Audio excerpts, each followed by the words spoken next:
Hello, I'm the Anime Viewer 66, and today I'm going to be doing a review of the anime Black Cat.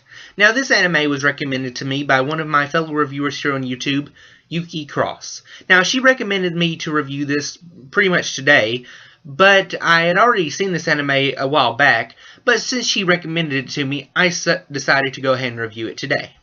Now, the plot summary for this anime is as follows. There is an organization known as Kronos. This organization's one goal is to try to destroy all the main evil in the world. Yes, it does kind of sound like a Saturday morning cartoon thing, but I'll let it pass for now. Now, in this organization, they have a set group of soldiers known as the Numbers. And I'm not going to be kidding around here. These guys are nothing to mess with. These agents of Kronos, known as the Numbers, will kill any target despite who they are or what they have done. Basically, if the organization orders them to kill them, it will be done.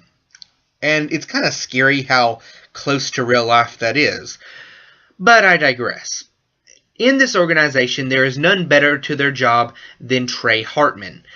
Trey Hartman is without a doubt, killing machine. His number is 13, and he's also known as Black Cat. Yeah, you probably see where I'm going with this. He is without a doubt the best assassin of the entire Numbers. His skill is without a doubt recognizable by even his superiors. His bullets never miss a target, as they say. And every time he goes up to kill an enemy, at least at the beginning of the anime, he will go up to them and say, "I have come to deliver some bad luck." I'm not gonna lie, that is a pretty awesome line, especially when you consider the number 13 and Black Cat thing. This character is perhaps one of my favorites throughout the anime just because of how cool he is. Although in later episodes, kind of gets weaker. Not really like power-wise, but just kind of sillier, in my opinion. But he does have his redeeming moments here and there later on in the series. I just kind of preferred him to be that more dark hero. I know that may be a personal thing for me, that I've always liked my superheroes kind of dark, as it were. Like, I've always been more of a Batman fan than I have been a Superman fan, simply because, well, when you got the goody two-shoes always going around, it's kind of boring. But when you have a more dark and brooding figure that just, like, has a dark past, or, yeah, this kid definitely has a pretty dark past, it's a more interesting character. But now the question is, obviously Kronos cannot defeat all the evil in the world. There's just too much. They only take out mainly the main targets. So who is left to clean up their scraps, as it were? That job happens to fall to the sweepers. Now, the sweepers are basically just a bunch of glorified bounty hunters, picking up the scraps that Kronos don't want. Now, that being said, one of our main characters, and perhaps one of the most coolest characters ever in this anime, and perhaps of all time, happens to be a sweeper. His name is Spin. Now, Spin is without a doubt one of the coolest characters, like I said, for a couple of reasons. One, the briefcase. That stinking briefcase, man, I'm not gonna lie. That thing is like the stinking utility belt from Batman. That thing can do anything. Also, he has a magical eye that allows him to see about 5 minutes into the future. The only downside is it sort of zaps his energy. I kind of think of it kind of like the Sharingan of that little world. Now, that being said, there is a couple of other actual character reasons why this character is so cool.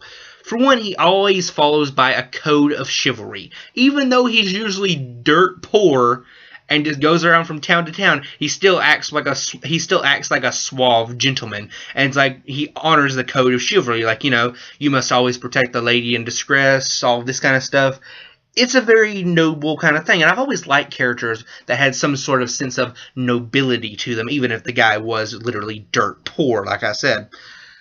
Now, he was a really cool character, but there was one thing that I thought this anime sort of fell on that was kind of bad, but was also kind of good.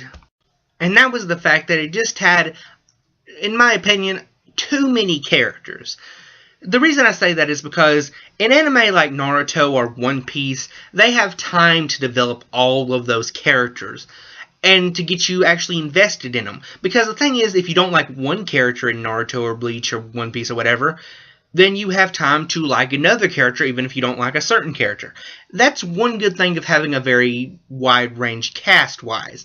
However, the bad thing is in a shorter anime like this that's only 20-something episodes, you really have a lot of hard time developing all the characters uniquely, like making each individual character stand out.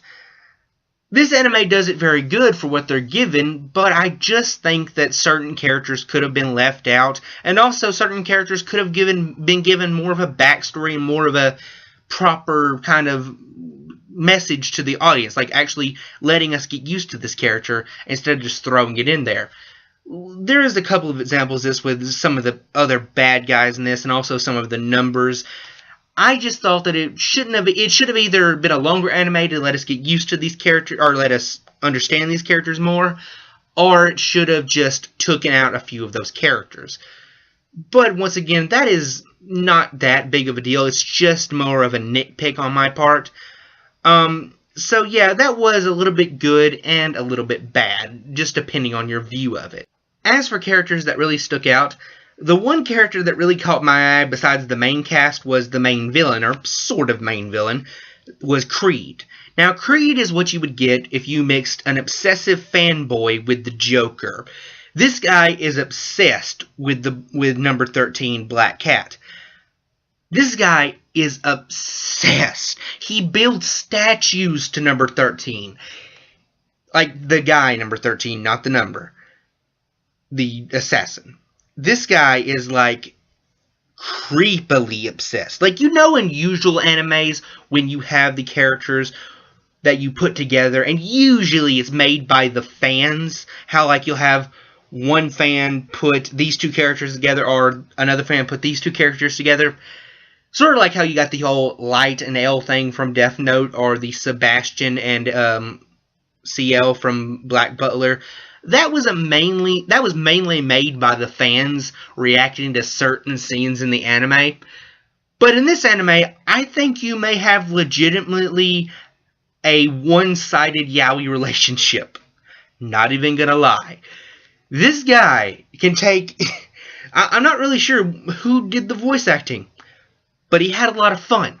Because this character can have any single scene, and it's just dripping with the whole, I must have the Black Cat, I must have Trey, oh, his murderous eyes. I'm not kidding, the Joker plus an obsessive fanboy. It is bloody creepy, and perhaps one of the coolest, weirdest villains to come out of anime. Not even gonna lie. Creepily evil and obsessive is perhaps one of the most scary villains you can create in anime. Period. Now, as for the art and animation, it was pretty average, but kind of stylized here and there.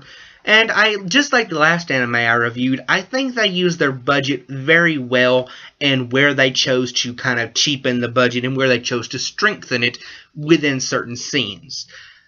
With that all being said, its soundtrack, especially at the beginning song, is awesome.